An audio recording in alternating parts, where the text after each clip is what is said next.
twice a year. We've been doing the May one on Wednesday nights. So far, I've only heard from one person. Well, basically 3 of us are pretty much okay anytime. But we need a few more of you to that, or I'll just put it on the calendar. We're thinking either this coming Wednesday or the Wednesday after. This coming Wednesday sounds like it could rain again, but it should be warm. So maybe it won't rain and it'll be warm. Who knows? So just if you let me know if they all work for you or if any work for you. We start at our house and we go a mile in each direction, and we just split up the group. We get done in about 2 hours tops, and it works really good. And then we come back to our house and have ice cream or a snack or something. So if you can do that, let us know, and we'll get you situated. So we'll probably start at 6 on one of those Wednesday nights. Okay, it is called the Lousy Great Mom, right? Is it not on? Yeah, turn it on if it's not on. Okay, here they go. I'm glad you came over today. Adult conversation by folding laundry is pathetically exciting to me. I get it. Same with my sewing, but I can almost guarantee one of the kids will escape the playroom before our coffees get cold. Are you kidding? Our coffee's already cold. I know, And it was a joke. Okay. What's new with you? Oh, same old stuff, I guess. Homeschooling the kids takes a good chunk out of time. And there was Jesse's birthday party yesterday afternoon. Of course, you were here for that. Did you see the neighbor boy?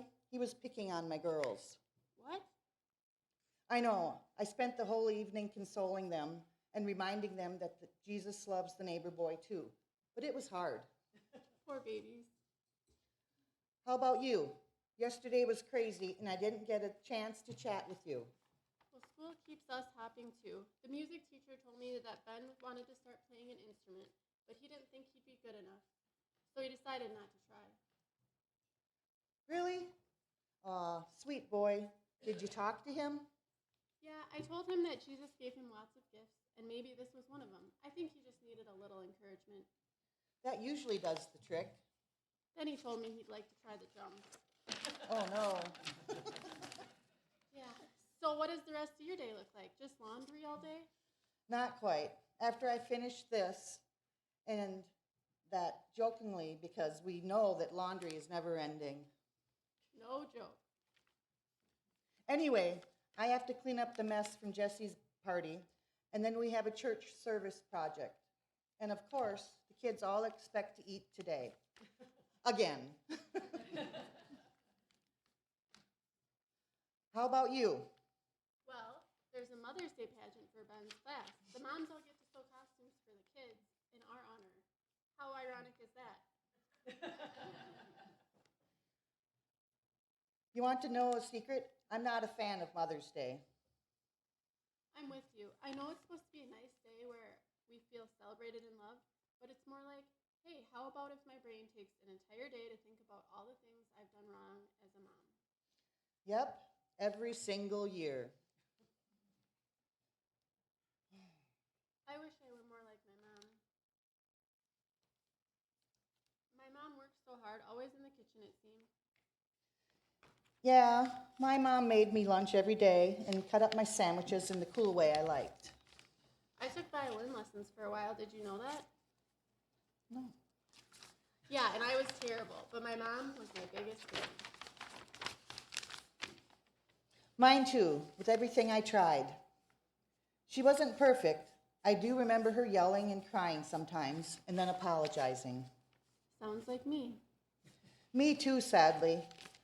But I knew with my whole heart that my mom loved me and that she would always be there for me. You know what? What? When we talk about things our moms did, it really kind of does sound like us. So if they were great moms and we are like them, does that make us great moms? It's logical. Then why don't we feel like great moms? I don't know. Maybe the sign of being a great mom is that you feel like a lousy one? I like that theory. Let's go with it. Yes, maybe that's it. All truly great moms of the world feel lousy. To all the moms who feel like they are failing, but are really succeeding in every way, we salute you. Wait, Put your hand down. I don't think moms want to be saluted. I think we should honor them with the sign of our people. What's the sign of our people? A lousy great cup of cold coffee. Happy Mother's Day.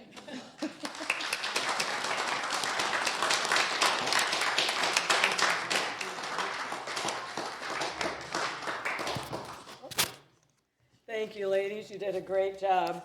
And those cups that they have are actually our gift to all of you ladies today. Every woman has a special job and is made in a unique way, and we want to honor all women. So if you're a birth mom or a stepmom or a youth leader or any of those things, and if you have ever done anything with any kid, just go. I mean, you don't even have to do that if you're just a woman. Make sure you grab a cup on your way out, and we'll make sure that you get one. And if your mom isn't here, if you have a mom at home or something like Kinsley, you can take one home to your mom. That's what I was getting at. All right, so for those. And the children are now excused to go down with Miss Christina down into Sunday school as I get a little bit more situated up here. Oh, there we go. Watch it all fall down again. Jeez, I did it again.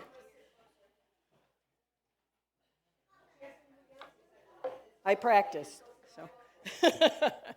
She's looking. Do I have to come up and fix it again? All right. All right. All right, we have, so as many people, as all of us, there have been times when we all feel like we're doing a lousy job, don't we? Feel like that at work sometimes. We sometimes feel like our faith is doing, that things are just not going right, and we're just not doing our best. And we just don't feel like we're doing everything that we need to do. That's part of being human. We all do that. It's nothing unusual. The things that we are taught, and we as people, we continually fight and struggle with that. And I think a lot of times it hits parents, moms, probably about the worst. Because we're trying to raise up a child and trying to get them on the right track and trying to do stuff, and sometimes it just seems like nothing we do is right. We feel like we're failing miserably, and we feel like that because not everything our children choose to do maybe is good for them, maybe is not good for the community or the country or whatever, and we just feel like it's all our fault. And that is a part as well, but we all need to remember, men and women alike, that we are all created in God's image. We are of worth because Jesus loves us and because he died for us and he was resurrected for us. It has nothing to do with our occupation or how we've messed up our lives or what mistakes we have made. When we accept Jesus as our Savior, all that is just wiped away. And he has created us, and we are made in his image. And that's where our worth comes from. It's who we are in Jesus Christ. And we have to keep that in mind because none of us have done everything right. Only Jesus, and it's not him, so we're not him. So, but our parents and our moms have taught us a lot of things. They've taught us a lot of things even in the area of like religion. They have said, you've heard them say, you better pray that stain comes out of that carpet. Or they have foresight. They're like prophets, and they say, make sure you wear clean underwear in case you are in an accident. You've all heard it. All right. And they're like the queens of irony. They'll say, keep laughing, and I'll give you something to cry about. Because it isn't always the right thing. And then they want to teach us stamina at times, and you better sit there until you eat every last bite on that plate. Could be spinach. In my case, I think it was succotash. I've never had it again either. And they're great on the weather forecast as well. It says, it looks like a tornado has swept through your room. And then there's a circle of light. I have brought you into this world, and be careful, I can take you out. And then there's that modification behavior. Stop acting like your father. Well, we aren't going to say it the other way. But so that's some ways that they have been around for us. One of the greatest joys a mom or a teacher has is that they raise up somebody that or has taught them, and then they see those things acted out in that person's life. When they see their children or a student doing what they've taught them, and it clicks, and they see that, it's just amazing, and it's just a great feeling. I mean, I'm blessed to see that as a teacher at times, and as a parent, to see our kids turn out and to do different things, and then as a teacher to say, oh, they get it. Just to see somebody get it, it's just a huge, just a great adrenaline rush, really. And that is what we all want to do as we invest in people's lives. That's what we all want to see. Today is Mother's Day. And a lot from our skit described a lot of how women feel, especially at different times. We feel like we're lousy. We feel like we have missed the mark, that we've made mistakes, and we all do. But there are those days of celebration as well, when that one of your children come in carrying a fistful of dandelions and say, here, Mom, and you stick them in that little vase on your table or on the cup until they all fold up like a day later, or not even that long sometimes. But just to know they thought of you. Or when you get, one of the biggest joys I had was when I got a letter from our daughter when she was in boot camp, just saying how much she missed us and a number of other things that I just, wow, that one's tacked up in, that's in a frame in our bedroom. Because you need those days of reminders for those other days that you feel like you totally screwed up. You need to have those memories and those things that say, I did it okay. Those are things that we cherish and we hang on to. As a woman, as people, we have to continually always to remember, like I said before, that we are created in God's image. So today, I want to remind us as well, I want to give you some hints and some ways to tell your mom or that person in your life that has meant a lot to you, that has encouraged you in your faith journey or in your human journey, that they're there and that they've been there for you. And I'm going to give you 7 of those today as we look at those. Solomon, he taught a lot about family dynamics in Proverbs. I want to share with you Proverbs 23, verses 22 to 25. It says, listen to your father who gave you life, and don't despise your mother when she is old. Get the truth and never sell it. Also get wisdom, discipline, and good judgment. The father of godly children has cause for joy. What a pleasure to have children who are wise. So give your father and mother joy. May she who gave you birth be happy. Solomon said that we need to honor our parents, to tell the truth, to be disciplined, to live lives that have wisdom, discipline, and good judgment. And when we live our lives that way, we are bringing joy to our parents. We are bringing joy to those people that have invested in us and loved us and encouraged us. So we need to continually try to live our lives that way. That's how we bring them joy.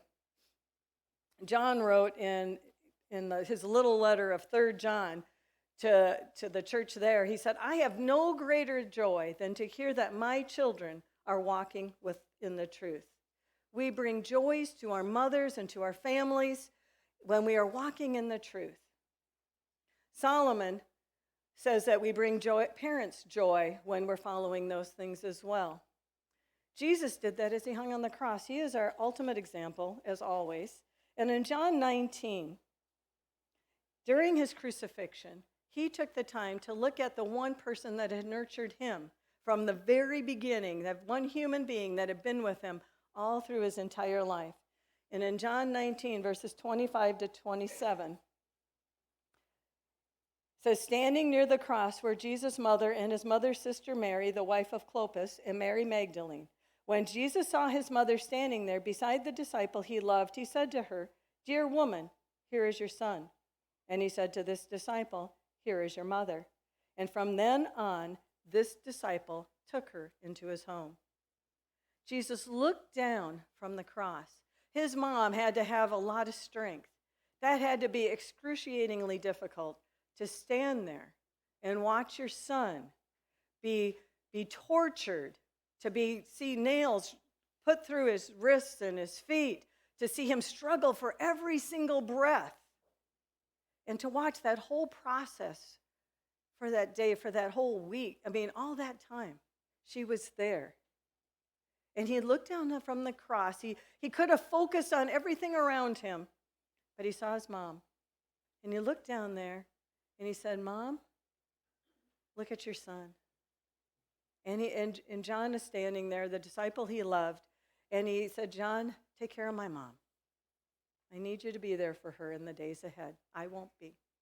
And as far as we know, John took care of her until the day of her death. So that's pretty amazing. But Jesus took the time to take care of his mother. And that's what moms do, right? They're there for us. They stick by us. They pray for us. They put up with us. They understand us. And even if they don't understand us, they're still there. They might have not a clue sometimes with what we're putting them through, but they stick with it. They try. They try to do their best. In Christians, moms, we spend a lot of time on our knees because we realize there's not much we can do once, especially they become adults. Our older boys, they gave us a really hard time when we adopted kids because they said, can you really do that? You're getting old. And that was 25 years ago. We're a lot older now. But at that time, we said, it's a lot harder to watch you guys make poor decisions and not be able to fix it and help. We can pray. We're here, but we can't do it for you. And we love to do that. Parents, moms and dads, women, we like to fix things. We like to help people. And we can't always do it.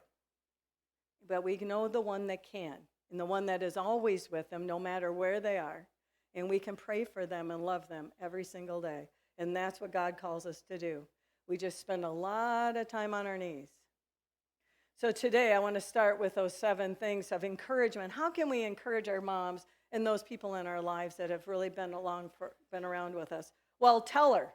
Number 1, tell her. There's 3 words. They are, I love you. And it's very difficult for some people to do that out loud. And I'm going to pick on the guys. It does tend to be the men that really struggle with words. Those 3 words, anyway. They think they have to do it. They like to show it. They like to do things for them. We had one son that when he got in, when he was trying to apologize for something, he would do a lot of extra chores for me. And I finally figured out that was his way of saying, I'm sorry. It took him, but he would never say the words unless he had to, and then that didn't mean anything. But we really tried hard. That was what he did. You've heard the joke where the husband and the wife, and the woman finally says they've been married for quite a long time, maybe 30, 40 years, and they're sitting down one day, and she looks at her husband. She goes, "You never tell me you love you. You love me." And he looks at her across the table, very serious, and he says, "Well, I told you on the day I married you, and if that changes, I'll let you know." And sadly, that does happen, and that has happened. There's this, and it's not just the women in our lives, our wives, our children need to hear it. They need to hear it too. They need to hear that we love them and we care about them. And your spouse, and not just your mom, your spouse needs to hear that as well. There's a letter that went to Dear Abby, and it was by a gentleman, and I want to share it with you. It says, I enlisted shortly after Pearl Harbor. 36 days later, I was on my way to the Philippines. En route to the Philippines fell to the Japanese, so we were routed to Australia. 11 days after we landed, I met the most beautiful girl in the world. And on our first date, I told her I was going to marry her. And I did, 18 months later, while on a 10-day R&R leave from New Guinea. After more than 57 years of marriage and 2 children, my beloved Mary died 5 days before Christmas. Although we agreed that her ashes were to be scattered over the mountains, I found I could not part with hers. While Mary was alive, she would frequently say, "You don't know how much I love you." And I'd reply, "Likewise." I never said, "I love you." Now her ashes are on my dresser, where I tell her several times a day how much I love her. But it's too late. Although I wrote poetry to her, I could not bring myself to say the 3 words that she most wanted to hear. As my dearest was dying and we thought she was comatose, I told her, there aren't enough words to tell you how much I love you. A few hours later, she whispered, not enough words, and died. The reason I'm writing is to urge men to express their feelings while their loved ones are alive. I don't know why, but many men are reluctant to express the depth of their feelings. Missing Mary in Colorado. Our mothers, our spouses, our children need to hear those 3 little words. I love you. Secondly, love her physically. Hug your mom. And if she's not with you, hug her in your heart. If you have to call her on the phone, hug her on FaceTime or whatever it takes. And if she's already in heaven, just let her know. Just send it up to God. Have Jesus give her a hug for you today. We all need physical touch.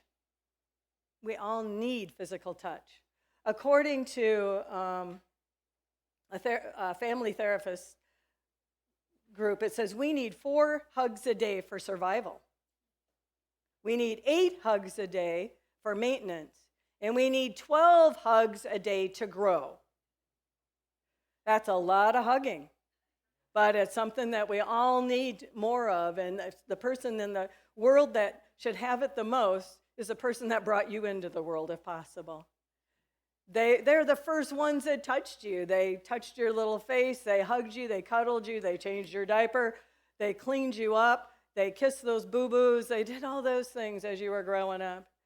And then as you get older, they were the ones that potty trained you and got your clothes and all those things. They did a lot of touching all those years. Until those days, as you're a teenager, you said, don't do that. Oh, don't touch me. And then that goes that other direction. But that happened. And then when you were little, a lot of times you might have been the one that was clinging to their legs, and mom is trying to get around the house, and there's this child hanging on. But we all go through that time, but a mom needs those touches, a grown-up as well as an aging woman. They need that touch as well. We all need that touch, not just women. But as we're talking about moms today, she needs that. As we get older and leave home, our moms leave us to somebody else to do the hugging. But we need to continually come back to that person that nurtured us and raised us up and encouraged us. And just hug them. Tap them on the shoulder, just extend some physical touch to them. Spend some time with them. And if you do that, that means way more to them than candy or flowers or anything else. It's time and touch. Love her patiently. Mothers need you to be patient with them. They do an incredible job without much thanks and without much pay, without any pay for the most part. Every year they do this, and they try to figure out how much it would cost to pay somebody to do the job of a stay-at-home mom. Any ideas how much it would be? That sounds pretty close. Somebody else just said a lot. Yeah, it is a lot. Based on Business Insider, based on the 10 most time-consuming tasks listed by 6,000 moms, Salary.com estimated it would cost $113,586 a year to replace them. That's a lot. But that's only a $624 raise from 10 years ago. To put that in perspective, a doctor makes $153,000 for 56 hours of work. $156,000 for basically a week of work. So in comparison, they still aren't getting what they deserve, are they? The Salary.com also estimated the value of working moms. Many moms have to work outside of the home plus be a mom. And we can't forget them either, because that's just double duty. And then they deserve an extra $67,436 a year for that extra job that they do when they get home again. There's a lot of finances there. That's a lot of work. But on top of a 9-to-5 job, a lot of moms are coming home and doing it another number of hours. Even when the father is helping, there's a lot that falls on mom, no matter how you look at it. Did you know that the U.S. Census takers, do you know what they count motherhood as on that form? Huh? No. Head of household? No, they don't. No occupation. There is no occupation. And somebody, of course, had to make up a poem for that, and that's pretty funny. So she rises up at break of day, and through her tasks she races. She cooks the meals as best she may and scrubs the children's faces. While school books, lunches, homework too, all need consideration, and yet the census man insists she has no occupation. When breakfast dishes are all done, she bakes a pudding maybe. She cleans her rooms up one by one with one eye watching baby. The mending pile she then attacks by way of variation, and yet the census man insists she has no occupation. She irons for a little while, then presses pants for daddy. She welcomes with a cheery smile, returning lass and laddie. At hearty meal, next she cooks, no time for relaxation, and yet the census man insists she has no occupation. Don't ever make the mistake of asking a woman, do you stay at home or do you work? Don't ever ask that, because if there's a mother or woman staying at home, she's working. And we need to keep that just as a huge insult. Many women work outside the home and inside the home, and they do a double duty, and we need to acknowledge that too. In spite of all she does, we get impatient with her. We get impatient because maybe the laundry's not done. They do so much. And some weeks they're so efficient that everything is done and everything's in its place. And when you need something, where is it, Mom? I can't find and she almost always knows where it is or where you can find it. But here, often when she doesn't, or if the laundry isn't done, you need that shirt for tomorrow. We get impatient with them and say, hey, why isn't the laundry done yet? Did you do that yet? At my house, there's no cookies in the cookie jar. And they still do that. The 40-year-old, when our number 3 son comes visiting, he'll go straight there, and then he'll say, there's no cookies in the cookie jar. Nope. Gary and I are trying not to eat cookies in the cookie jar, so I don't put them in there as much anymore, because otherwise we eat them because you're not here. But yeah, they still do that. We get impatient with them. And then, when I was growing up, sometimes you'd get picked up. And Mom would always come, and, 98% of the time, Mom would be on time, right? But that one time, that one time or 2 times, you go ballistic. Where were you? You were late. Maybe a whole 5 minutes. But sometimes that happens, and we get impatient with them. And as they get older, they forget things. They need things, and we get impatient with them. Sometimes, it's unfair if we're more kind and considerate to our friends' mothers, our neighbors, than we are to our own mom. And sadly, that happens. If we treated our moms if we treated our friends like we treat our moms, some of us wouldn't have very many friends. Our moms deserve better. Love her patiently. Dr. James Dobson received a letter from an 80-year-old woman on her birthday that she shared with her children, and I want to share it with you. She says, to all my children, I suppose my upcoming birthday started my thoughts along these lines. This is a good time to tell you what I truly want are things I can never get enough of, yet they're free. I want the intangibles. I would like for you to come and sit with me and for you to be relaxed. I like how she added that, because sometimes we're ready to go as soon as we sit down. She wants us to we should be relaxed. We can talk or we can just be quiet. I would just like for us to be together. I need your patience when I don't hear what you say the first time. I know how tiresome it is to always be repeating, but sometimes I have to ask you to repeat. I need your patience when I think too much about the past and with my slowness and my set ways. I want you to be tolerant with what years I have done to me physically. Please be understanding about my personal care habits. I spill things. I lose things. I get unduly excited when I try to figure out my bank statement. I can't remember what time to take my medication or if I have already took it. I take too many naps because sometimes sleep helps to pass the day. Well, there you have it. Time, patience, and understanding. Those are priceless gifts that I want. Finally, in his letter, the Apostle Paul wrote, she said, I can do all things through Christ, which strengthens me. I know I can too, she said. It's a wonderful feeling to know his eye is on the sparrow, and I know he cares for me. I guess being old isn't so bad after all. Love, Mom. And I think that could go for anybody that's older and aging. I don't think it just has to be for moms. I'm thinking of a lot of people that need that. Dads do too. Anybody that's up in their 80s. Oh, son of a gun. Okay. I'm going to hold it. Okay. All right, so love her attentively. Give her your attention. When she needs you to listen, listen. As you were growing up, she was probably the person you called when you needed to talk to somebody.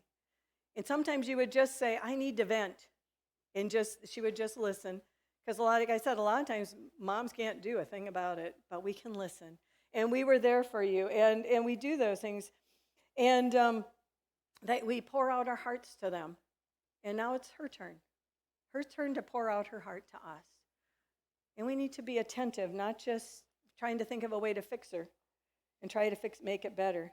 And maybe you're thinking, well, she's always complaining. Well, maybe it was just like you did when you were younger. It's her turn. Maybe she asked the same question over and over again. Or one of the jokes with when Grandma Haft was getting older was, did I tell you? And she already had numerous times, but we always said, oh, did I tell you? That's what it was. Say, did I tell you? And usually she had, but we would just smile and listen again because that's okay. In their older years, our parents have many fears and anxieties. We need to be willing to listen, not to try to fix them, and to help them out as we can. We want to treat them as we want to be treated because when we get old, we hope that happens to us, that people treat us the same way as we should be treating them. Love her gratefully. An elementary science teacher their class was studying magnets. And you all know what magnets are, right? They draw things to each other. They pick things up. And so on this end of the semester exam, the teacher put on this question. It was 6 letters long, and it starts with the letter M. And the question was, picks up things. What am I? And over half the class said, mother. They forgot all about the magnets. They knew who was more reliable. Mom needs a sincere thank you. Not just on Mother's Day, which is a nice day, but all the time. And so to all people around you, but especially today, let's remember those women in our lives. Especially when it's not expected, it's such a joy to get a surprise. And have somebody tell you thank you, and you think, for what? And that's cool. Love her generously. There's nothing too good for your mom. We could never repay her, but we ought to die trying. She gives up a lot of opportunities and things. A lot of moms have. They've given up things. They've set things aside. They've waited their time until you've grown up so that they can do other things. Now, not all moms are the same. Not everything has worked that way, but there's been people in your lives that have done that. One child understood this mom's sacrificial attitude. Actually, I'm not going to use that story. I'm going to use one of my own. Mine was my grandma, I remember, was that way. And the story that I like to tell and makes me always think of this, when our family, there was 8 of us in our family, and we went to Grandma and Grandpa's house. There was 2 of them, so that was 10 people. Sometimes there was some extra ones. And so we would go there pretty regularly for Sunday dinner. I mean, it was like every other week we were at Grandma and Grandpa's house. Well, we love chicken, and especially Grandma's fried chicken. That was the best. And I never have had it again since. That it's been that good. So half of it had to be Grandma herself. But she would make it, and she always made 4 fryers for us when we came, and we ate them all. I mean, I always watched, as I got older, I started watching my grandmother, and she would always eat the backs and the necks. And I thought, why is she doing that? And my Aunt Audrey, I think it was, came up to me later one day. She goes, you know why she does that, right? No, I wouldn't eat that part. Well, because she wanted to make sure everybody else got all the best parts of the chicken. And often that was all that was left. And I thought, that's what a good mom does. That's what good grandmas do, is we try to do the things, we try to set things aside for those that we love and do what we can. That's generosity. We need to love our moms generously. Love her honorably. Exodus 20:12 says, honor your father and mother, and then you will live a long, full life in the land the Lord your God is giving you. This is binding as long as your mom is alive. Honor her. Honor her memory as well when she isn't alive anymore. And it's not the same as obeying. In obeying, it says, obey your mother and father. Children, obey your parents. That you're supposed to do as long as you're under their household, under their home. But as you get out and about, then you're directly responsible to God, not to your parents. But you still need to honor your parents. And maybe some of you are thinking, well, my mom wasn't honorable. My mom doesn't deserve my respect. God didn't say anything about that. He didn't say honor them as long as they are honorable. He said honor them, period. Honor their office. Honor the position they hold because they're your parents. They're your mom. It's non-binding. If the husband is the head of the home, then the mother is the heart. Don't break her heart. That's the only one of the 10 commandments that has a promise. It says when you honor your mom and your dad, you can live long, full lives on this earth. And that's pretty amazing thing. It's a huge blessing. And Jesus is our example, as we read at the beginning in John 19:26 and 27. In providing for his mother, he continued to honor her even after his death, his physical death. He was honoring his mom by providing for her until her death. That says a lot. And he is our example to always emulate Jesus Christ. We are called to do the same. When God created mothers, the good Lord, he went into 6 days, he went into that overtime mode on the 6th day.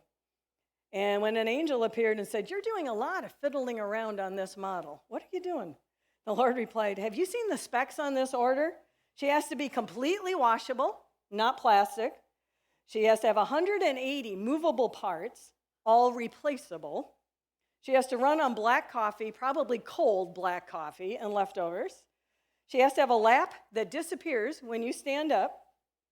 She has to kiss a kiss that can cure anything from a broken leg to a broken heart, from a disappointed love affair. She has to have 6 pairs of hands. And the angel shook its head. 6 pairs of hands? No way. And God said, it's not the hands that are causing me the problems. He says it's the 3 pairs of eyes that mothers need to have. How many of you guys had moms that had eyes on the back of their head? There we go. And that's what God said. The 1 pair needs to see through those closed doors where the kids are playing when she says, what are you kids doing in there? When she already knows what they're doing in there. And then she needs the ones on the back of her head that she sees things she shouldn't, but it's good that she did. And then she needs those eyes that are focusing on the child in front of her, that she can look down and say, I understand and I love you. Without so much as uttering a word. I'm so close. And then God said, I am so close to creating something so close to myself. Already I have one who heals herself when she is sick, can feed a family of 6 on a pound of hamburger, get a 9-year-old to stand in the shower. Not only can she think, but she can also reason and compromise. Finally, the angel bent over and caressed the cheek of the woman that was laying there, getting ready. And she goes, there's a leak. I told you were doing too much. And God said, oh, it's not a leak, said the Lord. It's a tear. What's that for? Asked the angel. The Lord replied, it's for joy, it's for sadness, it's for disappointment. It's for all those feelings that's the only way they're going to come out. And the angel says, you're a genius. And with a somber look on his face, the Lord said, I didn't put it there. God created each one of us, and he gave each of us a mother. And true, some of them were wonderful, godly moms, and we want to emulate them. We want to be like them. We want to do everything like them. Some of them weren't. Some of them missed the mark. Some of them make mistakes. Some of them were learning as they went. Some of them were fallible. All of them are fallible. Some of them had their struggles. Some of them had to be both mom and dad. And they just didn't know what to do. And they failed miserably. And they feel that way. Maybe God brought another woman into your life to be that person that came alongside you, to help you to become the person that He created you to become. That lady, too, deserves that honor and that respect today. She deserves you a phone call. I had one of our stepsons send me a card, and I got a text from his wife this morning. That just really means a lot to a stepmom. And I never thought of myself as stepmom, so as a mom, to hear from somebody still. And he was one of the only ones all through his growing up that always called me on Mother's Day. He was always the first one. And I thought, that's pretty cool. I like that. I did think, I may did something right. Well, we did that. Women across the century continue to be the glue that holds our society and our communities together.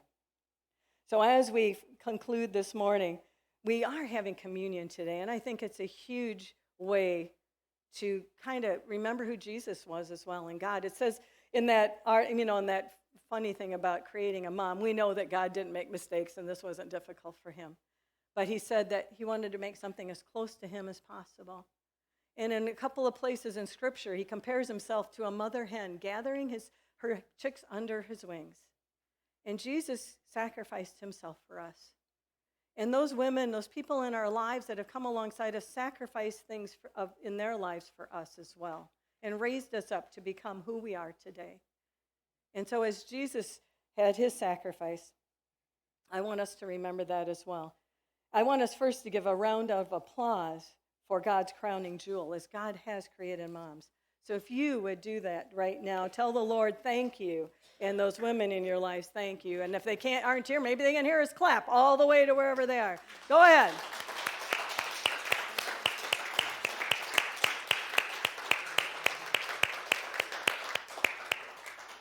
All right, thank you.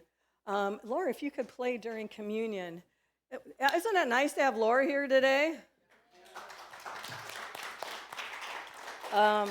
We've had a bit of COVID going through the church family, and sadly, Arthur was one of them. So, and another church person is too out this week. So, and then our grandson Noah was busy. So I thought maybe Laura's coming home for Mother's Day. Her mom's here, so Laura's mom's here as well. But we were just very blessed and thankful that she said that. Otherwise, we were scrambling. Denise and I were trying to find some people, but.